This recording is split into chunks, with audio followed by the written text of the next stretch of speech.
Amasain liliveng branch ke trip te kanal pa isu Krista hingin chibai ka bu chewa zanina kan shuai tu ten hun thatak mai min pe a min du saka kan shuai tu te chunga polong thu kan sei ani zanina hian karil ruat mu pani oma toy te in kan soi tu ra ngai ta ila pakhan nga chuanin zepha chungchang rorel tu te bung som pakhat chang khata tanga chang khun kha kan thu kan bible chang in ha na tur ani anga tin adang le chon thu hil tu bung som ani chang khat thu kha kan in ha na tur ani pathian thui lo chia rang rorel tu te bung som pakhat chang khata tanga chang khum tin gilit mi zepha chu mi chakhuai sen ani a no chizuar papa ani tin gili ta chuan zepha chu hinga tin gili ta chu anu pui chuan papa te a hrin sak boka tin anu pui papa te chu an lo pui tin chuan zepha chu an hot chuaka a hnena nang zongin kan pa in ro ilua theilovang mei chedang laka fa in sia an ti a chuti chuan zepha chu a unau te ho hnen ata chu atlan bova top rama ota a tin zepha hena chuan mi ho tak tak te an cheng khoma an zui thina thu hil tu bung som pani chang phat iwang lai hian ni siam tu hrewen ro ni thalo te lo chen ma le lom na reng ka nei lo ve ti na tur kum te lo thai ma hian a thu kan siar kan za ta ngal pan mal min som sam ro se I trong trai a u olal pa kun tha min pe a kan lo me zanina hian ni thu cha tuang chu ku ra kan in bu sai na nangin mal min som sakla kan zawa yatan lalpa nangin min ti un sakang che engkim kan ti hi ro kuina ta ni se min chandam tui fa Isu Krista hangin kan ron di le amen kan soi ka ang kha na masa chon zepha chungchang hi han soi ma sak kan duwa zepha hi rorel tu te buwa khan kan huwa rorel tu te kan ti chuanin Israel fa te Mosia hopin kanan train nan ai gupta train nan chuaka ti chuanin Mosia hun alema Joshua ina thaka Joshua hun le lalte in kara khan Israel fa te khan kai shui tu an neya chung chu rorel tu te kan ti kha ani a chunga chuan pathianin an mamawang zelin rorel tu mi sang a pe thina Israel fa te kha voin thin kan khia Israel chu in do lai an ni a khang lai hun trong to khan do nei re na hun mang an ni a mel ma ten an be thina chunga te po chuanin an har sana ta chan chuak turin pathianin rorel tu te asiam sak thina ni a pe thina ni tiang huna chuan mi chak le huai sin te pasal tha kan tiang chi kha tiang ang rol kha an play deuh dera tiang chu an din huna ne pathianin an mamu ang zelin an har sana to ang zelin rorel tu te Israel fa te kai hroi tu khana pe thina ni ti chuanin chung zinga chuan kan hriat la em mai chu zepha hi ani a zepha hianin bung som pakhat na hian kan masak te chu a introduction ani a introduction kan ti chuanin apui mo ni mi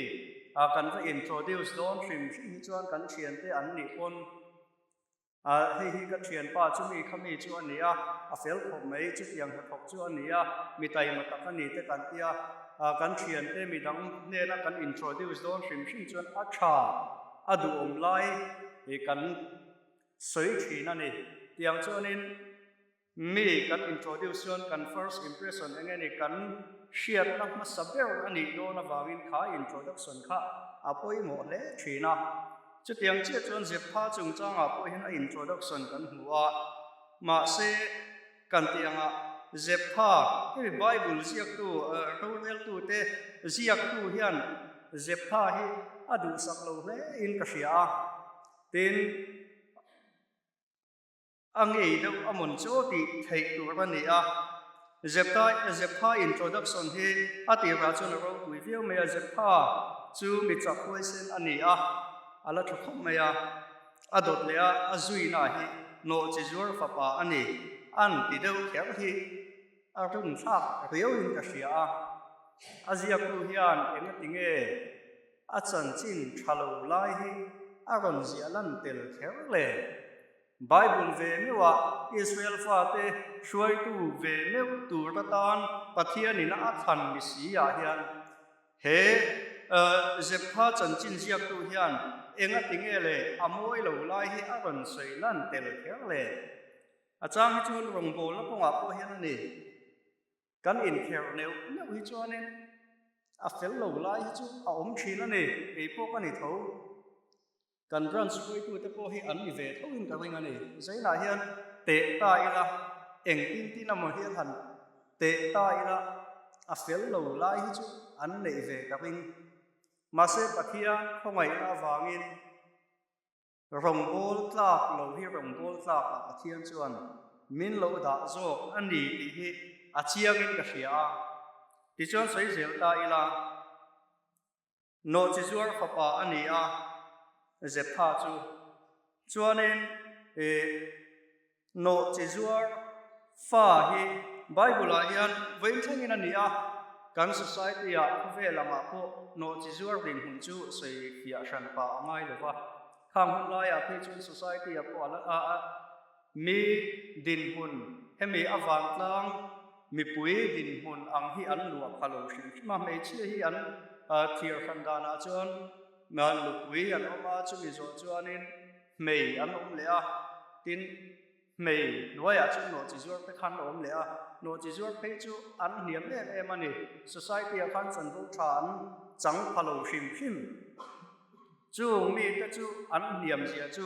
chu zepha chan chin atang koi na chianga an tha te po kha ro khom tla an ni lo ani an chu kwa khan din hun tha an lu ve phalo hrim hrim apa ina khan zepha hian chan vo anei ve lo chu wangin kan Bible chang in hana po yan ti na in zia ka alo pui tin chuan zepha chuan hu chu pa a hne na nang zong in kan pa in ro ilwa thei lowang mi chedang la ka fa in sia mi chedang la ka fa ani pia lama apian na kha na zir lo ni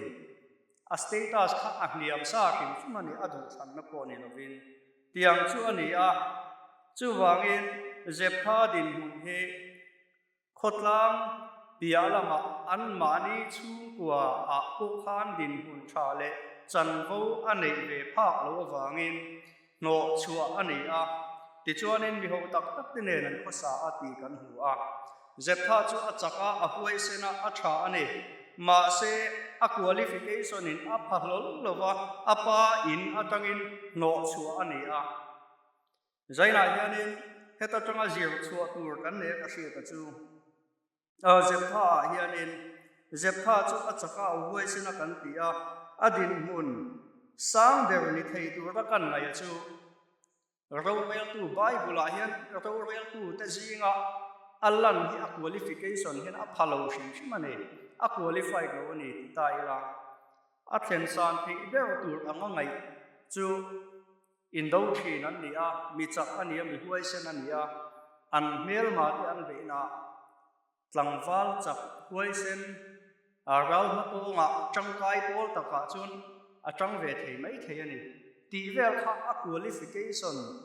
ina atin phak to ni o ma ngai ani ma seng in rowel tu te din huna hian a qualification hian a phalo ani ma se pathian chuan a hung chuak si a zanina hian kan sei du ta ka chu eng ko kan ni theya kan qualification chu eng ko ni theye kan chu ko background hi eng ko ani theye pathian hian a rong bol tur hian min lo ai lo ani om na tur dika kan om chuan pathian ina min ko na anga kan e hi chuan min du na hmuna kan kal hi chuan pathian hian na lo thok thin kan tlinga motling lo mo kan qualification khovel thil ang zonga thir chuan eng mi ro pui tak kan ni kher lo ani mai thei ma se pathian hian qualification kan education qualification te kan income le bank kan account lang ni pathian hian alo ngai tu lem lova kan availability pathian ta na kan rem chan thik dan hi alo ngai tu zo ka pathian ta na in pe apiang hi man tlak hi an lo ni mai thi mani mi thiam tak ho sa tak pathian ta na in pe chuang si lo ai chuan pol som po pas lo ma se pathian ta na in pe pathian rong bol na kunga thei top chu ei an tang kai zo kan dik ta ka sei chuan chu ni rong bol na kunga hian qualification hi mi thiam chu a tha e an tang kai e ma se chu ti chung chuan in pe na pathian ta na kan in pe kho chuan pathian hian min lo hang du le ani hi a chiang le in ka ki he zep pha chu chang atang hian conference kan hang zo chia wen ngin ke po ka conference chung chang video engamo kalang ngai tha kala ena kan ring tu a ne tlang ka sia na mimina helaya kan central KTP leader in Sacrament dalpa jan ria awan bu saya a hue me maya pastor tur ta sa kan chho huwa a sei ka conference an toite a reflect na a khir le na chuan kha conference a anin pathian enge kum dang zum ain mimal ro pui kha an lang lova pathian ro pui bera tia adota chuan mi pui an ro pui bera tia tin keima thir le na chuan mi pakhat langsa le oma chu is chong tui khuwa mi kha tlangwal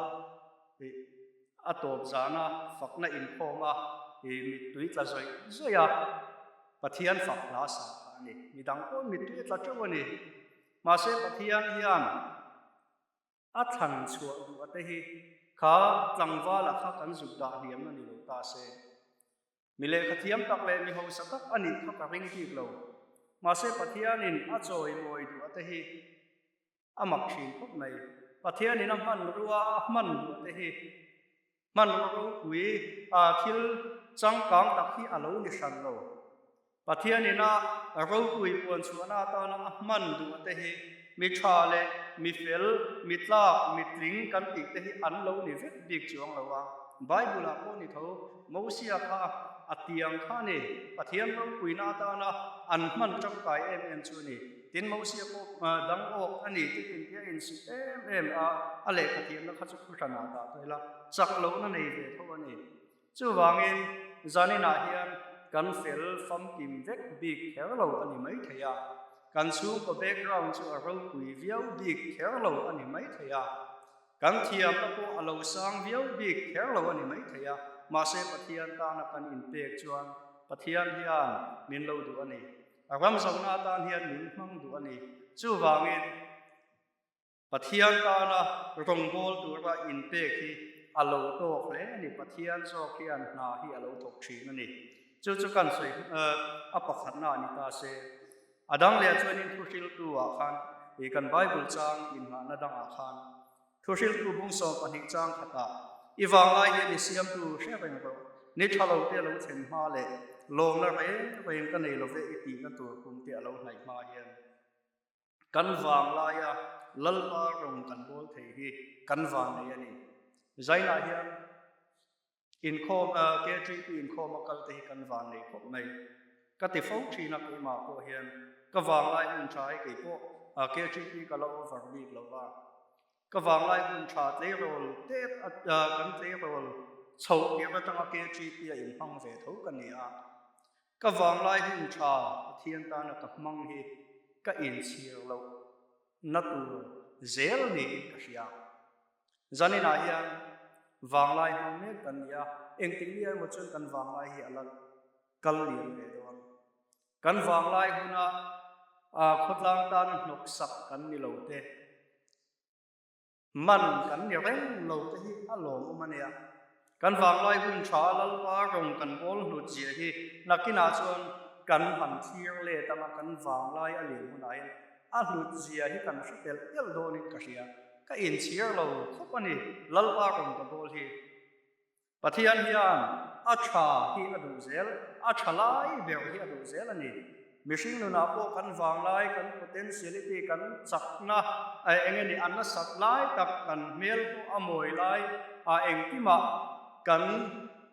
chat lai hi pathian hian alo ruwa bible po kan huwa in poina atan beram po amel him lo acha adu ni pathianin tin thai an han pon thai tha ani adu ni tiang chon acha lai zel hian ni pathian hian alo ngai ni la li su ko kha ani na taka chon KGP member ruala ni khana ni chan na chandam na tho ni aputar hun pathian ni na hak lo chalai Paul member ani ang age group a khana ni chandam na atho la li su chandam na atho atin la li su an crossa chandam na atho zo hun lai kha atak sa chak lai tak ashise lai tak te ko liang chung hun chu avul lai tak arong bol na a al len lai tak khan pathianin chandam na thok luan thing tur teng ati chat ani chu wangin kan thak lai hi pathian hian angai hu em maya i wang lai hian siam tu se reng ro chang holam panga pu khan thalai te ne na thro na nia thalai te ta na engeni wang lai nun a fui na nia kan wang lai a pathian rong bol tur ra min fui na ni zanina hian kan wang lai huna pathian rong kan bol the hi alom mani nakina chu kan lo to ve anga chu huna chuan ka wang lai hun tha zumun samuna ka mang lova lalpa rong bol na ta na ka mang hi a in chi rong lo zia hi kan la shethiamin ka ringa kan la thir le ve anga chu awa han tu don taken nakina pe chon van kan han lo na han ti tai la kan wang lai hun dom ber mai lal pa rong bol na ta na kan mang ti kan chan chin ma ni chan chin rom bung som palia khan ti hian ai se ka chu ti chuan kan zain pathian he na ma ni chan chin kan soi theu tu ba ni ma ni chan chin kan na soi do na ni lal pa ma kan din huna hian kan chan chin kan soi huna hian kan wang lai ke 3P member kan ni lai ya thei to chua lal pa rong kan bo lai hun ni soi luam lai be hi ani hian te chuan ka ring ka kan ni chu wangin zanina hian kan wa ne ni lal pa rong kan bol thei hi I bol ze lam u tin ato be ka kan soi do chu he kan wang lai hian kan bai ku chang hian he thusil tu bung som pani na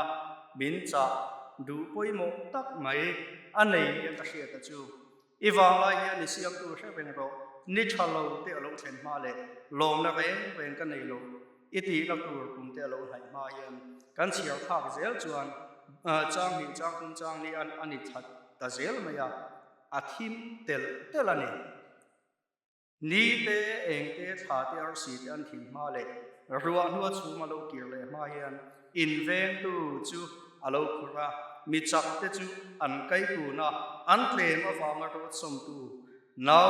nu te an ba na tuk vera